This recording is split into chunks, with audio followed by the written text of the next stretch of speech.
or his pure devotee. My intention is to glorify His divine grace and share with you some Prabhupada nectar. My desire is to share Srila Prabhupada's glorious enthusiasm in serving the Lord. I feel it is my duty to tell my memories of His divine grace. I was never very philosophical, but I loved the way Srila Prabhupada conducted every minute of his life. He was literally my father.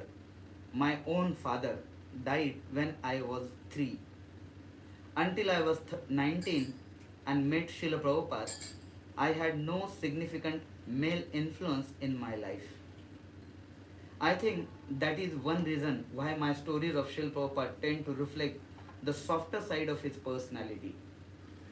There were so many facets of Srila Prabhupada's character, but I only remember his sweetness, compassion, and mercy, along with his childlike innocence and kindness. In giving class over the years, it is apparent that the devotees are also anxious to hear about these qualities. In 1978, Satswarup Maharaj recorded my memories for more than 5 days. Srila Prabhupada said so many things. He managed a worldwide transcendental society with his young Western followers. He was and still is the Krishna consciousness within ISKCON. In my writing, I have said, all glories to Srila Prabhupada. Dozens of times repeating these beautiful words without full awareness, attention, or comprehension. I repeat them like a robot. I need to rejoice in the full meaning of this mantra. All glories to Srila Prabhupada. This phrase, all glories to Srila Prabhupada, has personally taken on more meaning than ever before. I can see Srila Prabhupada smiling now. It is a beautiful smile, one I have seen many times before and pray to see again. All glories to Srila Prabhupada. I stand humbled before all who have taken shelter at the lotus feet of His Divine Grace A.C. Bhaktivedanta Swami Prabhupada. I hope to receive the mercy of the devotees so I may become passionate in my love for Srila Prabhupada. Srila Prabhupada would rise at 2 or 3 in the morning and do translating works so that his disciples could have for all the time his transcendental ecstasies in print. Sometimes I was fortunate enough to awaken to the sound of his voice in the next room. He may have been translating words or slowly and carefully speaking the purport into the dictaphone. Even though I was entrenched in the mode of ignorance, I felt fortunate to have been able to hear transcendental history being recorded. Now, after 25 years, I have finally risen early to write the only transcendental ecstasy that I have realized by the mercy of my spiritual master. In my writings, I have attempted to describe some of these pastimes of Srila Prabhupada in the hope of increasing our appreciation of his greatness. I beg forgiveness to all I might offend having shared my imperfect perceptions. If I wait until I become perfect before attempting to glorify our beloved Guru, I am afraid all my memory may be lost. I recognize my inability to glorify Srila Prabhupada properly. I realize that His divine grace, being a Nitya Siddha, isn't susceptible to any material disease. Still, He granted us His merciful association and walked among us in this land of misery. He came to deliver us by voluntarily coming to this material world. This was His causeless mercy. All glories to Srila Prabhupada. Begging to remain Srila Prabhupada's servant, begging to remain Dasanudas, life after life, Shruta Das, London, UK. Part 1. My first meeting with Srila Prabhupada, July 19, 1971 to June 14, 1972. First, what is the difficulty? July 19, 1971, Escon, Brooklyn, New York. I moved into Petersburg Temple in April 1971. In July of that year, Kirtananda Maharaj took a few of us to the Brooklyn Temple to receive first initiation. Oh. Needless to say, needless to say, we were all very excited. Being Kirtanand Maharaj's servant enabled me to be very close to Srila Prabhupada's Vyasasana during class. The day of my initiation was the first time I was able to be in the personal presence of my eternal spiritual master. It was a moment I will never forget. His effulgence was extraordinary. I stared at his every move. The kirtan was ecstatic. By the time the chanting stopped, the temperature in the temple room must have risen to at least 100 degrees. Hundreds of devotees squeezed into the temple room and tried to get as close to Srila Prabhupada as possible. Kirtan, we simultaneously bowed down to offer our obeisances. This made the room even more cramped. I stared to get up before the devotee behind me and accidentally placed my posterior on his head. This startled him and he rose very quickly, pushing me forward with great force right onto the side of Srila Prabhupada's Vyasasana. My hands and head landed directly at his right side. What is the difficulty? He asked. I shrank back onto the floor, unable to say anything in response. Srila Prabhupada, many times I heard you ask, what is the difficulty? Whenever you asked that question, you knew we could not answer because you mercifully removed all of the difficulty out of this process. This process is so simple, you explained. Just chant Hare Krishna and be happy. If we chant 16 rounds and follow the 4 regulatory principles, then at the end of this life, you will go back home, back to Godhead. All glories to Srila Prabhupada. Second, and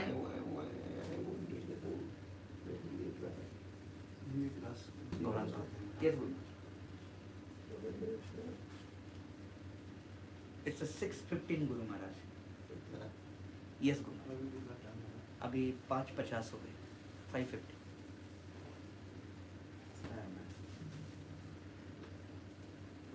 Okay. And your name is Shruti Kriti Das. July 22, 1971, Escon, Brooklyn, New York. I arrived at New York Temple from New Vrindavan with Kirtananda Maharaj and a few other bhaktas to receive initiation. I mentioned my initial contact with him a few days earlier when I accidentally landed on his Vyasasana.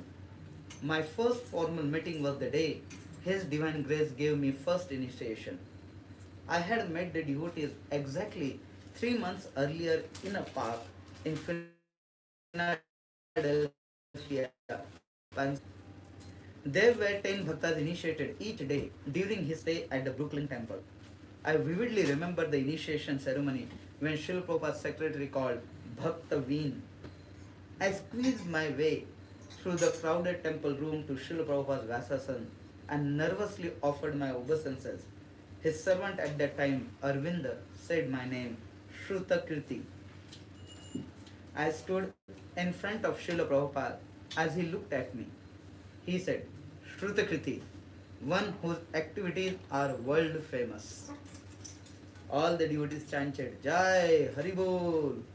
He continued to look at me and said, and your name is Shruta Kriti Das. He placed extra emphasis on the word Das. Motioning with his hand, he said, come on. I leaned forward, eager to receive my japa beads upon which he had just chanted. Then he asked me, what are the rules? I responded, no meat eating, no illicit sex, no intoxication, no gambling. It was easy to remember them.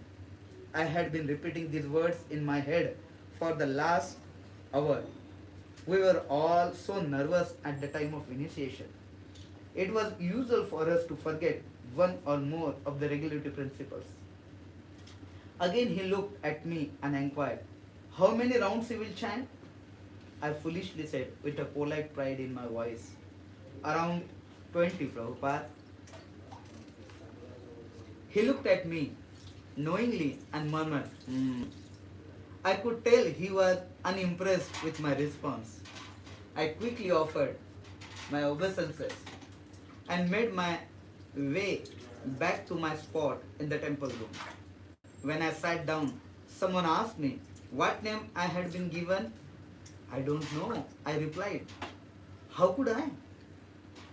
I had never heard the word before. There were so many Sanskrit words that I could not pronounce, so much I did not know. Fortunately, we had the option of reviving our name on a list tagged to Srila Prabhupada's door after the fire sacrifice. We would go there and write our new names on a piece of paper with the correct diacritic marks so we could make sure we had understood our names correctly. It was a dream come true. I was miserable in the material world, but I never knew why. Before becoming a devotee at the age of 19, I would go to bed at night with tears in my eyes and pray to an unknown God saying, if you are there and can hear me, please reveal yourself. I am so unhappy and do not know what to do with my life. Within a week, my prayer was answered when I met the devotees chanting in the park. Srila Prabhupada, there is nothing more painful in the three worlds than to be without the knowledge of our position as your humble servant. I humbly beg that you always allow me to remember you, and although I am unqualified, please let me associate with your devotees and continue to do some service, however insignificant it may be. 3. Where were you during my lecture? May 21, 1972, ISKCON, Los Angeles, California. While Kirtananda Maharaj and I were in New Dwarka for a week, I received Brahman initiation from Srila Prabhupada. Although I was not yet Srila Prabhupada's personal servant, in retrospect, I was being initiated into that mode. Throughout the week, whenever I saw Srila Prabhupada's servant, I contemplated his great fortune and stared at him uncontrollably. He would glance back at me and smile slightly. He must have thought I was very strange. One morning during his lecture, Srila Prabhupada noticed his servant was not by his Vyasasan. So he inquired as to his whereabouts. He is in the kitchen, a devotee said. His divine grace continued with the class. After his lecture, Kirtananda Maharaj and I went into Srila Prabhupada's room. The atmosphere was tense and Srila Prabhupada was visibly unhappy. Then Srila Prabhupada's servant brought in his breakfast. Where were you during my lecture? Srila Prabhupada asked in angry mood. I was preparing your breakfast, his servant answered. Why? Srila Prabhupada asked even louder. Anyone can prepare breakfast. You should be there at the lecture. His illustrious personal servant gave another reason, but Srila Prabhupada was not pacified. You must be there, Srila Prabhupada told him. There is no reason to be absent. I sat in the room shaking. It was my first experience seeing and hearing my spiritual master in an angry mood. It was difficult to watch as his servant tried to explain himself. Talking back to Srila Prabhupada, I thought to myself, can't be good. This was a good lesson for me. I made up my mind. I would never do that if Srila Prabhupada chastised me. When Srila Prabhupada left New Dwarka in August of 1972, Srila Prabhupada's servant remained behind to get married. Srila Prabhupada tried to keep him as his servant, saying he was expert. In September of 1972, I was Srila Prabhupada's servant in New Dwarka. He told me to prepare his meals in my quarters, not in the temple kitchen, because there were too many women there. 16 months later, history repeated itself. Srila Prabhupada left New Dwarka and I remained to be married to a girl I had met in the temple kitchen. Srila Prabhupada knew the weakness of his disciples and mercifully encouraged us to rise above them. When we failed, he continued compassionately to accept it.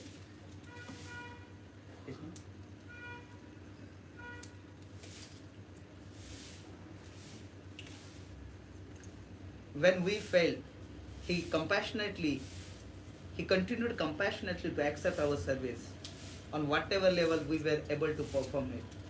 On many occasions, he said that our young age was the cause of our restlessness. Srila Prabhupada, you tried so hard to protect us. You chastised us for sleeping too much, overeating, gossiping, and for wasting time.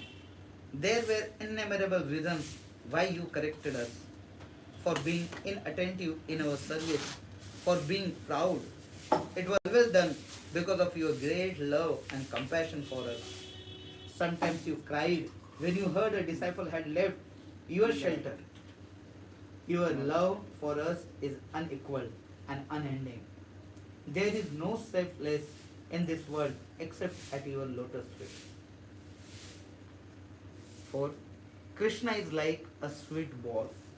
May 22, 1972, ISKCON, Los Angeles, California. Srila Prabhupada's garden. I went to New Dwarka for about 1 week with Kirtananda Maharaj to receive Brahman initiation. Each evening at dusk, Srila Prabhupada went to his garden to hear Krishna book. A few fortunate disciples were able to join him. By Krishna's grace, I was asked to read. I spent each day in anticipation of this exhilarating activity. Seated on his asana under the arch of a wine-covered trellis, Srila Prabhupada usually kept his hand in his bed bag. Sometimes we heard him softly chant the Mahamantra. He carefully listened to Krishna book and sometimes smiled as he heard the delightful activities of Krishna and his brother Balaram. One evening, as I read the story Deliverance of Divida Gorilla, Srila Prabhupada smiled broadly while hearing of the mischievous nature of Veda. He chuckled when I read the passage. Quote, often he would go to the hermitages of great saintly persons and sages and cause a great disturbance by smashing their beautiful gardens and orchards. I sensed the story was going to get better, and it did. Quote, not only did he create disturbances in that way, unquote, I continued, quote, but sometimes he would pass urine and stool on their sacred sacrificial arena. Srila Prabhupada laughed so hard I stopped reading for a moment. Seeing his reaction, we all experienced incredible joy. He cheerfully slapped his leg. He liked hearing about Krishna and Balaram killing the demons. The next evening, when we entered the garden, I immediately sat down on the lawn and began to look for a story involving a demon. I was going through the pages for a few seconds when Srila Prabhupada stopped me saying, quote, go on, read from anywhere. Krishna is like a sweet ball. Wherever you bite, it tastes good. Unquote. I joyfully went to the beginning of the next story and started reading. Staying close to Kirtananda Maharaj, I was able to go on morning walks with Srila Prabhupada as well. Each day, we waited in the hallway for Srila Prabhupada to come downstairs. Because I had been reading Krishna book in the evening, Srila Prabhupada kindly noticed me one morning as he walked down the stairs. He looked straight into my eyes. Quote, "Oh," he said, quote, "look at this nice young brahmachari. What is your name?" Struck with awe, I could not answer. He continued walking down the stairs. "His name is Shrutikiti Prabhupada," Kirtananda Maharaj said. "Oh, Sutta Goswami," Srila Prabhupada said, smiling. Srila Prabhupada walked out the door. I finally had a reason to leave because my beloved Gurudev recognized me as the reciter of Krishna's Leela like a Sutta Goswami. Overwhelmed with the graceful glance of his divine grace, I understood that he appreciated my Krishna book reading. My dear Srila Prabhupada, after becoming your personal servant, I was able to see how appreciative you were of the service rendered by each of your disciples. You were pleased to see the seeds of devotion you planted taking root and becoming strong. You enjoyed seeing your students advance in Krishna consciousness. Many times you said, "I have turned hippies into happies." As I remember your beautiful lotus feet, I feel very happy. Serving them is my only shelter. Thank you for giving me this eternal opportunity. Fifth, a devotee has no ambition. May 24, 1972, ISKCON, Los Angeles, California. Srila Prabhupada's garden. One afternoon, Srila Prabhupada was sitting in his garden with the parents of a young brahmachari. Having landscaped the garden for Prabhupada, they had had the good fortune to have pleased his divine grace. Kirtananda Maharaj and I were also present. A devotee is very proud to be Krishna's servant, Srila Prabhupada said. A devotee has that pride. We are not ashamed that we are Krishna's servants. Then speaking directly to the parents, Srila Prabhupada said, "Your son is a very nice boy and a good devotee." They were very pleased by the sweet words of his divine grace, but stated, "The devotees do not seem very ambitious." That is right, Srila Prabhupada said. A devotee has no ambition. He simply wants to do some humble service for Krishna. He is not trying to do anything big. A devotee is not ambitious. We have no ambition. Seeing the parents' discomfort, Kirtanand Maharaj quickly added, "What Prabhupada means to say is that the devotee have no material ambition." "No," Srila Prabhupada replied, "we have no ambition. The devotee is not at all ambitious. We just want to serve Krishna."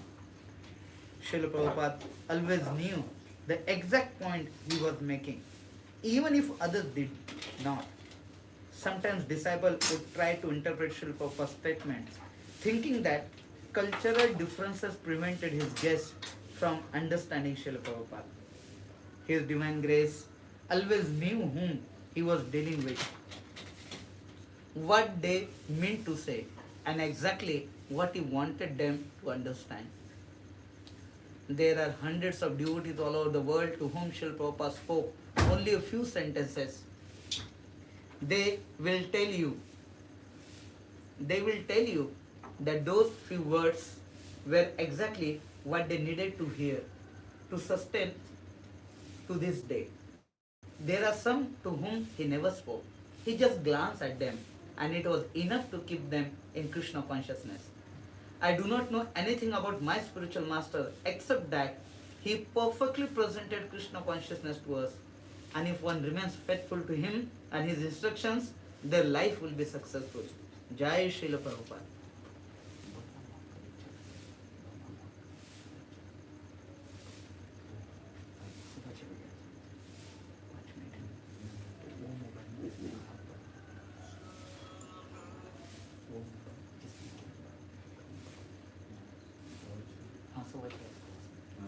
अभी 5-7 minute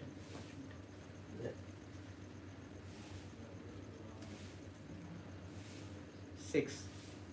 This little neglect will snowball. May 25, 1972, Escon, Los Angeles, California. California. While in New Dwarka, Srila Prabhupada liked to take his morning walk on the beach. Included in the group one morning were Kirtananda Swami, Kuladri, a young bhakta about 17 years old, and myself. During the walk, the bhakta spotted a large sand crab scurrying along the sand. He stopped to watch it, while the rest of us walked with Srila Prabhupada. The ever observant Srila Prabhupada said, quote, "This boy is too much attached to material things. This little neglect will snowball. Everything comes, first little things and then big things." Unquote. The walk continued with the boy catching up to the rest of us after a minute. No one brought up the incident to the young bhakta. When we arrived back in Vrindavan, a week later the boy left the temple and was not seen again as Srila Prabhupada predicted. Srila Prabhupada, please stamp my forehead with the words, "Keep at the lotus feet of Jagat Guru." Without your direction, I may also end up